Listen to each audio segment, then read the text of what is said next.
Faly miarabantsika rehetra amin'ny anaran'i Jesosy Kristy amin'izao atalata fa 17 ny volana septambra izao. Ny rapsodian'ny famarinana an'io dia mitondra ny lohahevitra hoe ny lalia ny Kristy.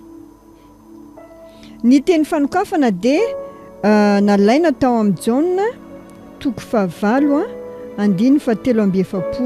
izay mivaky toy izao amin'ny anaran'i Jesosy. Nahoana no tsy azonareo ny resaka na dia tsy mandre ny teniko aza ianareo. Mety mitovy hevitra ny teny roa ampiasaina ao amin'ny andinin'ny fanokafana nefa misy fahasamihafana lehibe. Resaka amin'ny teny grika dia hoe lalia sy ny teny amin'ny teny grika dia hoe logos. Ny logos amin'ny ankapobeny dia hoe teny. Hoy ny Baiboly, tamin'ny voalohany ny teny ary ny teny tao amin'Andriamanitra ary ny teny dia Andriamanitra. Jaona 1:1 misy an'izany ten'Andriamanitra izany. Ny logosy dia ahitana resaka, hevitra, eritreritra ary hafatra. Io ny votoatin'ny hafatra.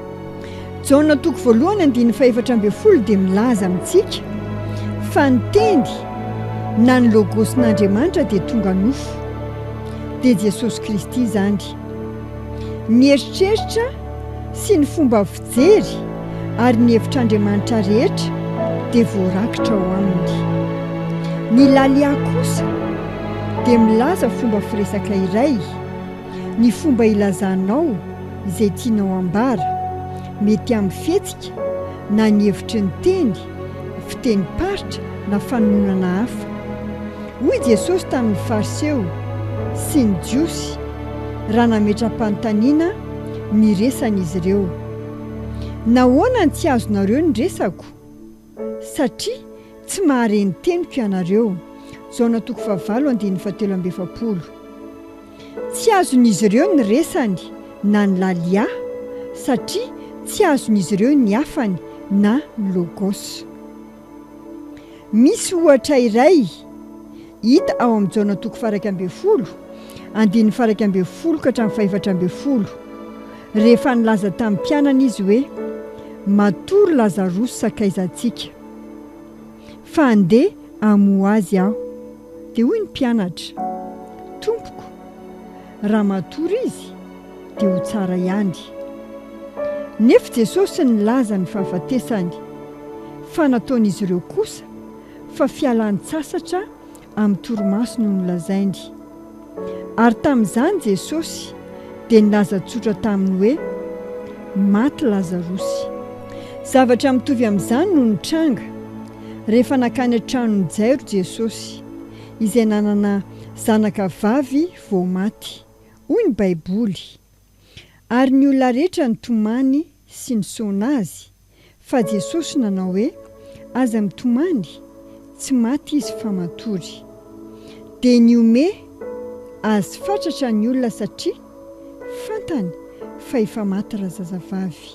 Luka 9:2-15 sy ny 7:15 misy an'izany teny izany. Tsy azon'ny olona ny laliany satria tsy azon'izy ireo ny hafany. Raha mba fantatra izy ireo fa ny hafany dia manambara hoe izy. Izao ny fananganana ny maty sy fiainana.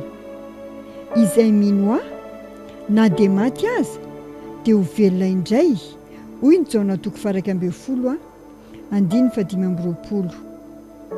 Amin'ny mahazanak'Andriamanitra anao dia tena zava-dehibe ho anao ny mitandrina ny asa fanompon'ny teny sy ny fanahy masina ao an-tranon'Andriamanitra.